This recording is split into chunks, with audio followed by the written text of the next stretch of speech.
Halo teman-teman, berjumpa lagi dengan saya, Junita Amalia, dalam mata kuliah Aljabar Linier. Pada video ini akan kita lanjutkan tentang determinan. Diharapkan, setelah menyimak video ini, teman-teman dapat memahami properties of determinan dan menghitung determinan menggunakan Cramer's rule. Kita lihat yang pertama, bagian pertama itu adalah properties dari determinan. Ya. Jadi di sini ada hubungan dari determinan A dan determinan B. Kemudian kita dapat menghitung determinan K kali A, kemudian determinan A tambah B, serta determinan A kali B. Ya. Yang pertama kita lihat dulu determinan K kali A, itu akan sama dengan K pangkat N determinan A. Nah, maksudnya bagaimana? Jadi di sini ada sebuah matriks ya, yang mana matriks itu adalah perkalian dari konstantan K dengan A. Nah, ini matriksnya. Maka untuk menghitung determinan dari matriks ini, kita dapat menggunakan rumus yaitu K pangkat N. Nah, N-nya itu apa? N itu adalah ukuran dari matriks ini sendiri. Nah, ukuran matriks ini adalah 3 kali 3, sehingga N-nya adalah 3. Ya, sini harusnya pangkat ya. Jadi 3 K pangkat 3 ya, dikali dengan entry dari matriks A itu sendiri. Oleh sebab itu, rumus dari determinan K kali A sama dengan K pangkat N kali determinan A. Ya, jadi N itu adalah ukuran dari matriksnya. Kalau matriksnya berukuran 5 kali 5, maka otomatis K-nya akan pangkat 5. Begitu. Nah, jadi berlaku determinan K kali A sama dengan K pangkat N kali determinan A. Ya. Tetapi untuk determinan A dan determinan B saat dia dijumlahkan tidak sama dengan determinan A tambah determinan B ya. Ini tidak sama. Nah, kita lihat ke contohnya. Nah, jadi di sini kita akan menunjukkan bahwa determinan A tambah B itu tidak sama dengan determinan A kali B. Ya. Nah, di sini ada contoh matriksnya, yang mana matriks A seperti ini, entry-nya 1, 2, 2, 5, kemudian matriks B, entry-nya 3, 1, 1, 2, sehingga matriks A tambah B berarti 1 tambah 3 adalah 4, kemudian 2 tambah 1 adalah 3, ya, kemudian 2 tambah 1 adalah 3, kemudian 5 ditambah 3 adalah 8. Nah, saat kita hitung masing-masing determinan, determinan dari A itu adalah 1 kali 5 ya, dikurang 2 kali 2. Berarti 5 kurang 4 adalah 1. Kemudian determinan dari B, 3 kali 3 adalah 9, 9 dikurang 1 kali 1. Berarti adalah 8. Kemudian matriks A tambah B tadi kalau kita hitung determinannya, 4 kali 8 adalah 32, ya, 32 dikurang 3 kali 3, berarti 32 kurang 9, berarti 28. Sehingga saat kita jumlahkan determinan A, ya, tambah determinan dari B, apakah dia akan sama dengan determinan A tambah B? Kita lihat determinan dari A tadi adalah 1, kemudian determinan dari B adalah 8, sementara determinan A tambah B tadi adalah 23. Nah, di sini 8 tambah 1 adalah 9, kemudian ini 23. Yang mana 9 itu tidak sama dengan 23. Sehingga ini berlaku ya. Jadi berlaku determinan A tambah B itu tidak sama dengan determinan A tambah determinan B. Itu yang kedua ya, sifat dari penjumlahan dua buah determinan ya. Kemudian di sini ada lagi kasus lain ya. Di sini ada ukuran matriks A ya, seperti ini, kemudian matriks B yang entry-nya seperti ini. Nah, di sini ada hal yang menarik, silahkan teman-teman perhatikan ya. Yang mana entry dari matriks A baris pertama itu sama dengan entry matriks B baris pertama. Ya. Sehingga jika seperti ini ya, maka berlaku determinan A tambah determinan B itu adalah determinan dari, nah yang sama itu ditulis saja sekali, kemudian yang berbeda itu kita jumlahkan. Ya. Nah, jadi ini kasus khusus. Jadi yang penting di sini adalah penjumlahan dari determinan. Ya, ini untuk matriks yang ukurannya 2 kali 2, khusus ya. Jadi di sini hanya untuk ukuran yang 2 kali 2, seperti ini. Ya, jadi kalau ada satu baris yang sama, maka baris yang berbeda ini boleh kita jumlahkan, sehingga dapat disimpulkan menjadi seperti ini. Jadi entry-nya yang sama, ini dia yang sama, lalu yang berbeda yang kita jumlahkan. Ya. Nah, kemudian di sini misalkan ada matriks A, matriks B ya, kemudian matriks C ya. Nah, ukurannya itu N kali N.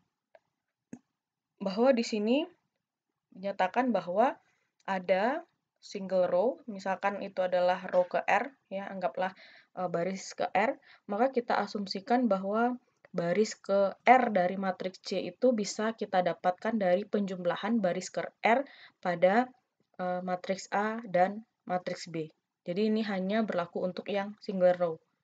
Maksudnya cuma satu row yang berbeda. Nah, kita coba lihat ke sini. Di sini matriks A, yang baris pertama adalah 175, kemudian matriks B adalah 175. Sehingga karena ini kedua entry-nya sama, maka cukup kita tuliskan sekali ya. Kemudian baris kedua, di sini 203, kemudian ini juga 203 ya. Nah, ini 203. Kemudian baris yang ke R tadi di sini adalah baris ketiga. Nah, di sini baris ketiganya memiliki entry yang berbeda, 147 dan 012. Sehingga maka kita boleh untuk mendapatkan R baris ke R di matriks C itu dengan menjumlahkan baris ke R dari matriks A dengan baris ke R matriks B. Ya, di sini pada contoh ini adalah baris ketiga. Sehingga di sini 1 ditambah 0, ini dia. Ya, kemudian 4 tambah 1, ini dia. Ya, kemudian 7 tambah min 1, ini dia. Nah, silahkan nanti dihitung nilai akhir dari determinannya. Jadi, sifat berikutnya yang berlaku adalah determinan C sama dengan determinan A tambah determinan B. Ya, syaratnya tadi ada yang single row yang berbeda. Ya, jadi ada yang berbeda. Maka itu cukup dijumlahkan saja. Kemudian properties berikutnya atau sifat berikutnya, jika B itu adalah sebuah matriks yang ukurannya N kali N, kemudian E itu adalah elementary matrix yang ukurannya juga N kali N, maka determinan dari E kali B sama dengan determinan E kali determinan B. Ya, yang mana elementary matrix adalah matriks identitas yang dilakukan 1 kali OBE, ya, atau row operation. Nah, sehingga untuk mencari determinannya, boleh kita cari hasil dari determinan E kali B, itu akan sama dengan determinan E kali determinan B. Oke, kemudian teorema berikutnya, jika ada sebuah square matrix, di sini matriks A, itu invertible, ya, atau memiliki inverse, jika dan hanya jika determinannya tidak sama dengan 0. Jadi teman-teman harus ingat, matriks yang memiliki inverse itu jika dan hanya jika determinannya tidak sama dengan 0. Nah, coba kita lihat matriks A ini. Apakah matriks A ini invertible? Nah, kita pernah bahas di video sebelumnya, ya, kalau ada matriks yang entry-nya proporsional atau kelipatan dari baris yang lain, maka determinannya 0, ya. Coba kita lihat di sini, baris pertama. Nah, baris pertama, kita lihat ke baris kedua. Nah, ini baris pertama adalah 2 kali baris pertama ya, sehingga ini adalah proporsional. Yang mana yang pernah kita bahas, kalau matriks yang proporsional, maka determinannya adalah 0. Sehingga, apakah matriks ini invertible? Jawabannya tidak. Kenapa tidak? Karena matriks yang invertible tadi adalah yang determinannya tidak sama dengan 0. Sementara matriks ini determinannya adalah 0. Oke. Kemudian sifat selanjutnya, jika A dan B itu adalah matriks bujur sangkar, dengan ukuran yang sama, maka determinan A kali B itu akan sama dengan determinan A dikali dengan determinan B. Nah, kita coba lihat ke contoh berikut. Nah, masih contoh yang seperti tadi ya. Jadi di sini ada sebuah matriks A, kemudian ada matriks B, kemudian hasil perkalian matriks A dan matriks B. Nah, coba dilihat dulu. Di sini baris kali kolom ya. Berarti 3 kali min 1 adalah min 3. Kemudian ditambah 1 kali 5. Berarti adalah 2. Kemudian baris kali kolom lagi. Berarti 3 kali 3, 9 dikurang 1, ditambah 1 kali 8. Berarti 9 tambah 8, 17. Nah, begitu seterusnya. Artinya, matriks A kali B itu adalah perkalian dari matriks A dan matriks B. Sekarang kita coba cek determinan matriks A. 3 kali 1 dikurang 2 kali 1, berarti 3 kurang 2 adalah 1. Kemudian determinan matriks B, min 1 kali 8 adalah min 8, dikurang 3 kali 15, berarti min 8 kurang 15, berarti min 23. Kemudian kita coba cek determinan dari matriks A kali B, berarti 2 kali 24, 2 kali 14 adalah 28 ya, dikurang dengan 17 kali 3, 51 ya. Jadi 28 kurang 51 adalah min 23. Nah, ini dia, min 23. Nah, kita coba lihat ke di sini. Determinan A kali B tadi kita dapatkan adalah min 23. Sama dengan determinan A adalah 1 kali determinan B min 23. Jadi di sini min 23 sama dengan 1 kali min 23 adalah 23. Sehingga berlaku determinan A kali B itu sama dengan determinan A kali determinan B. Ya, jadi ini harus teman-teman ingat. Banyak aplikasi yang digunakan menggunakan sifat ini. Ya, kalau dia tadi penjumlahan tidak sama, kalau perkalian dia sama. Ya, tadi determinan A tambah determinan B, ya itu tidak sama dengan determinan A tambah determinan B. Ya, ini harus diingat. Kalau tambah, dia tidak sama. Kalau kali, dia sama. Oke, kita lanjut. Nah, kemudian di sini, jika A itu matriks yang invertible, maka berlaku determinan dari A inverse itu akan sama dengan 1 per determinan A. Ya. Oke, kita lanjut di sini. Nah, di sini ada yang namanya adjoint matrix. Apa itu adjoint matrix?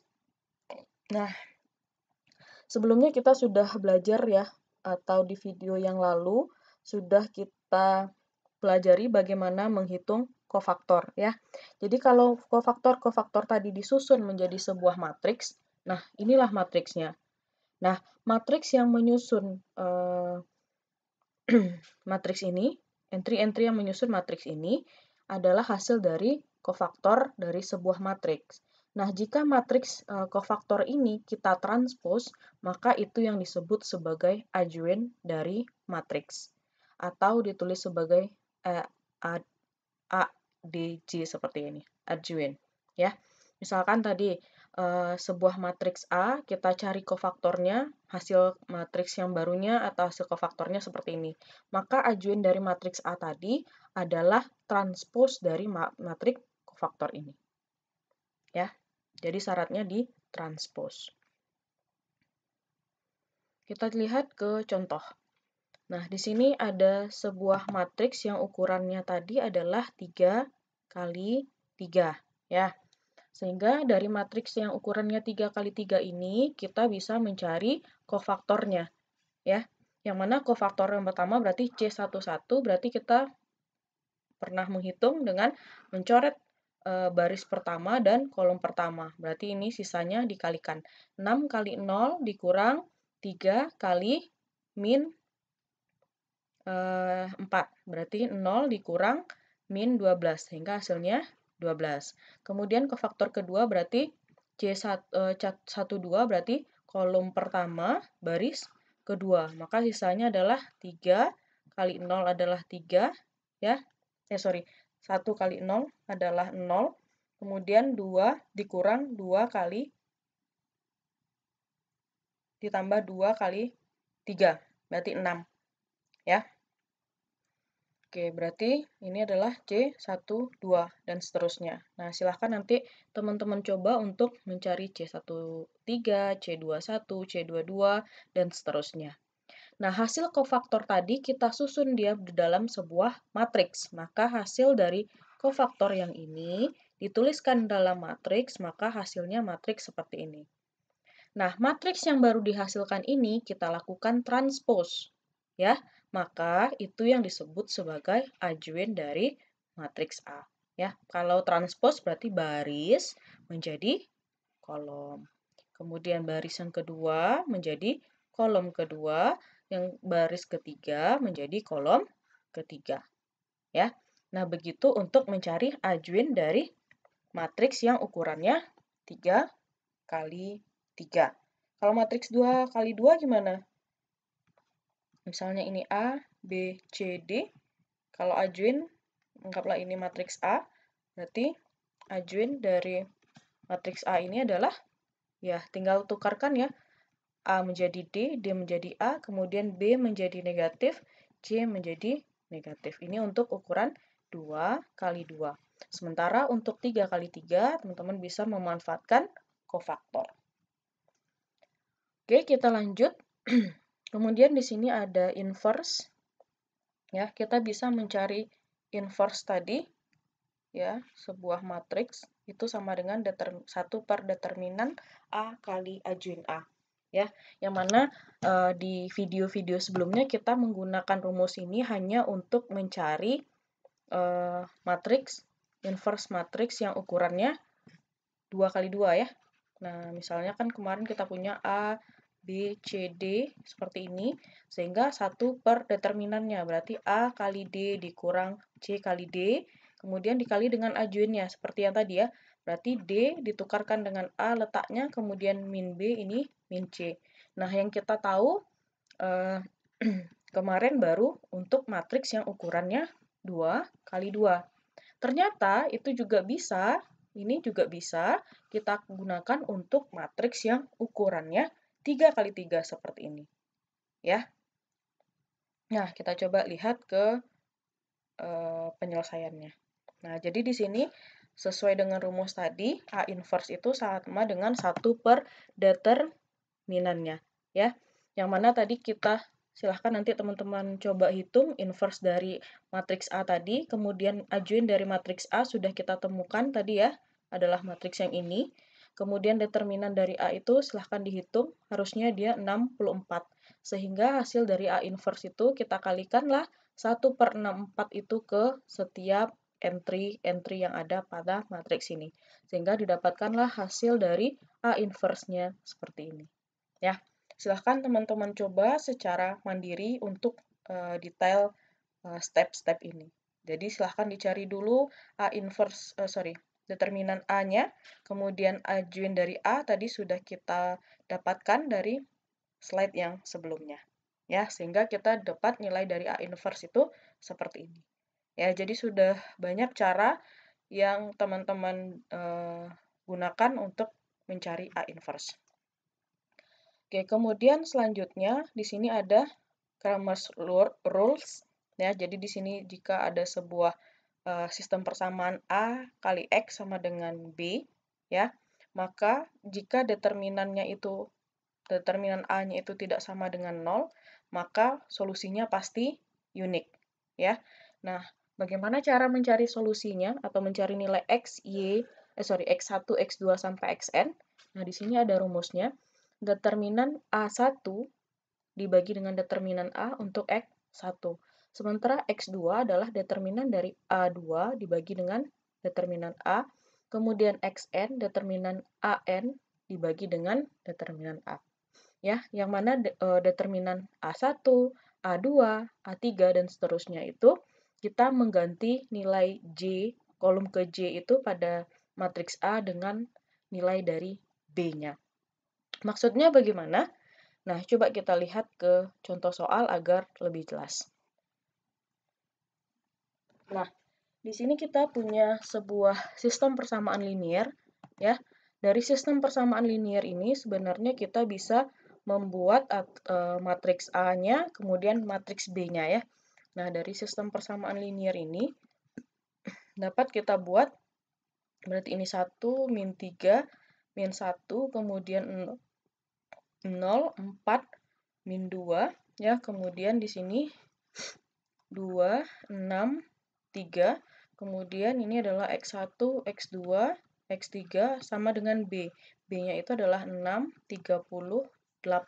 Nah, ini yang dimaksud sebagai AX sama dengan B dari persamaan yang tadi di awal. Nah, di sini kita punya matriks A. Inilah dia matriks A. Nah, sekarang apa itu matriks A1? Nah, seperti yang dibilang tadi bahwa kolom 1 itu berarti diganti dengan nilai B.